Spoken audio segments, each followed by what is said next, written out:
Welcome to episode number 14 of the Overstimulation Station. Now, 2 videos ago, me and Alex did a video where we ate a bunch of British food. And boy did we f*** a lot of things up. And you beautiful people in the UK, let us know about it. Probably the worst atrocity committed though was me attempting to mock the British accent. One user, Ethan Coalition, wrote, "Get cancer. Do you really think we sound like that American spag?" Which got me thinking, what in the Sam Hill is a spag? Well, I looked it up and a spag is British slang for a moron or an idiot. And then that also got me thinking, what other of them's fancy British talk do us Americans not know? So let's take a look at it right now.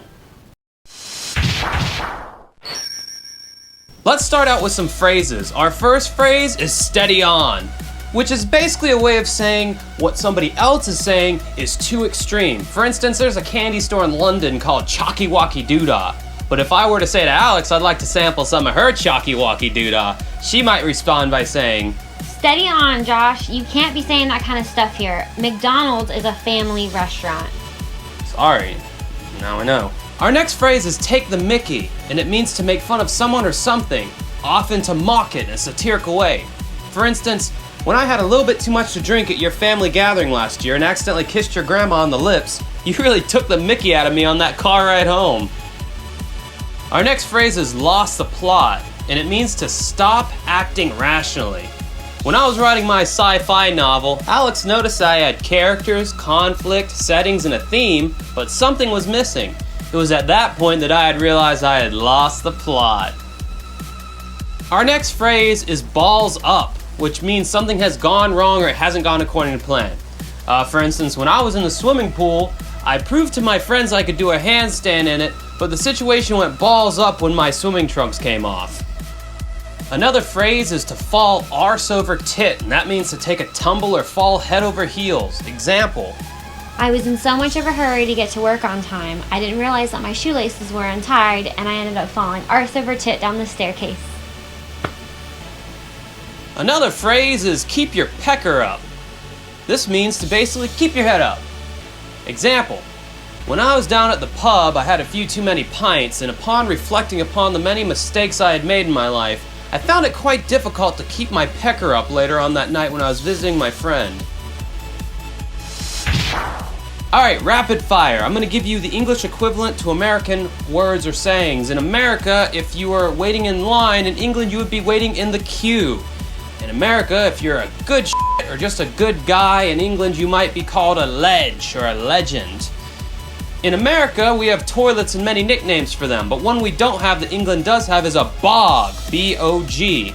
And our next phrase is another phrase that we unfortunately don't have in America, but I wish we did, and it's known as pebble dashing. Pebble dashing, the effect of foreign food after 12 to 24 hours. A mixture of fart and liquid shit that results in a splatter in the bog. In America, if you're known as a tool bag or a follower, in England you would be known as a muppet. In America, if you fill out a job resume, in England you fill out a CV or a curricula vitae.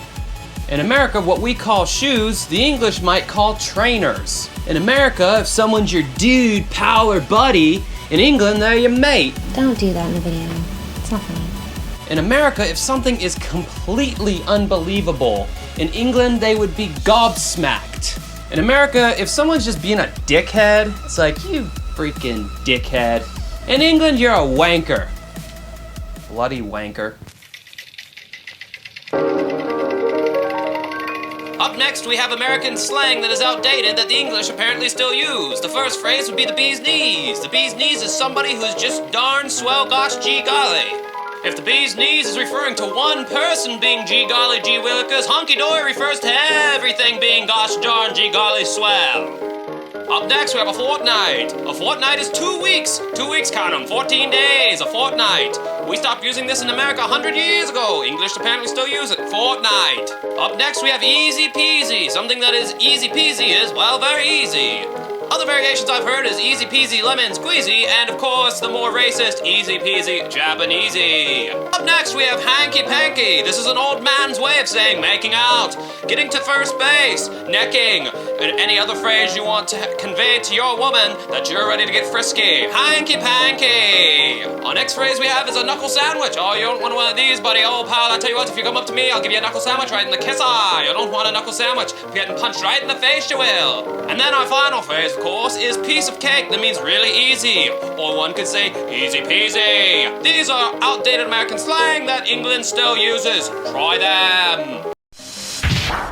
Alright, the next thing we're going to be talking about are chavs. Now in England, a chav, which is short for council housing violent, which is what I am.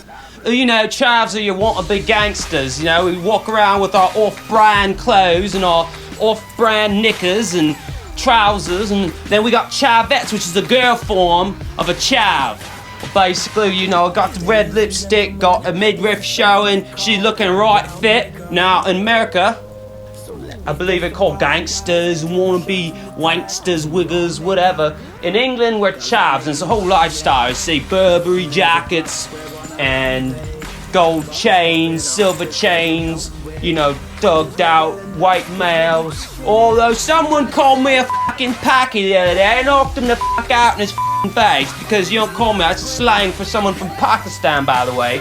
And it's highly offensive. You should never call somebody a pack. We'll start fight with you for no reason on the street. We'll play our cell phone real loud on the bus. We'll come up to you on the street. What you looking at? You want to start something? What's up, Rev? Chav.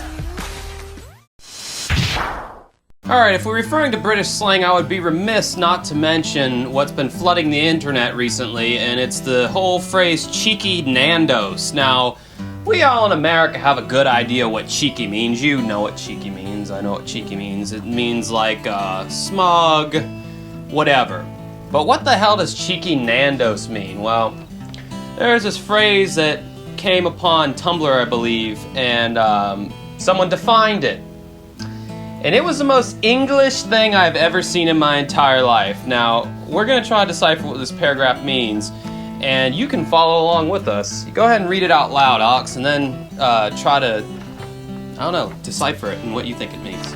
Mate, it's hard to explain, mate. It's just like one day you'll just be, what the f***? Your mate's having a look in JD and you might fancy Curry Club at the Spoons, but your lad Callum, who's an absolute ledge and Archbishop of Banterbury, will be like, Brevs, let's have a cheeky Nandos instead, and you'll think, Top, let's smash it. What the hell did he just say? Okay.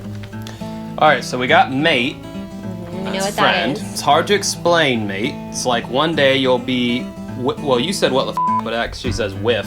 Oh. You'll be with your mates, having a look in JD. I don't know what that means, having a look in JD. And you might fancy Curry Club at the Spoons. Now I know the Spoons is short for Witherspoons, a very popular restaurant in London. Curry Club is either a special at Witherspoons, where it's a cheap dish or dinner of some kind. I also think Curry Club refers to when a bunch of middle-aged bald men get together and joke around and make bad jokes and act as if they're kids, middle schoolers, yeah. Your lad Callum, I guess that's just a name. His name, yeah. Absolute ledge, so he's a good guy, he's a legend. And the Archbishop of Banterbury, that means he talks a lot. Archbishop of Banterbury is English slang for blabbermouth. Makes sense. Will be like Brevs. Bro. Brevs, bro, you got it. Let's have a cheeky Nandos instead. Doesn't really sum it up. Cheeky Nandos. Nandos is a chicken restaurant in England. Cheeky Nandos. It seems like they've taken the word cheeky and just applied it to things that don't apply, like, let's go to the restaurant and have a cheeky shot of liquor. Or a good dinner, maybe. Or a If cheeky Nando's dinner. is a chicken place, let's go out and have a good dinner. I'm gonna go have a cheeky date with this Chick. three-legged woman. Top, let's smash it. Top is obviously cool. Yeah. Let's smash it. Well, we have smash here too. So you smashed it, bruh! So, looks like the only thing we've yet to figure out is a look in JD. So all you Brits out there, what the hell does this phrase mean? Please, somebody help us out. Tell us. Alright guys, that was the video. I hope you enjoyed it. Oh, I know we're gonna get annihilated in the comment section for this one. But if you did, just know, people, for the love of God, because I tried in the last British food video to say this all in good fun, it's all a joke, and that's all this is. So if it offends you, don't let it offend you, because this is just supposed to be for funniness, and if it annoys you, just hit the stop button and go somewhere else. But if you liked it, and I hope you did, I love you, England. I love you. You guys are awesome, seriously. So anyway, if you like this video, hit subscribe, like it, comment, share it, whatever. You know the deal. Thank you, Alex, once again for being a part of this wonderful experience, and I hope you guys have a good rest of your night.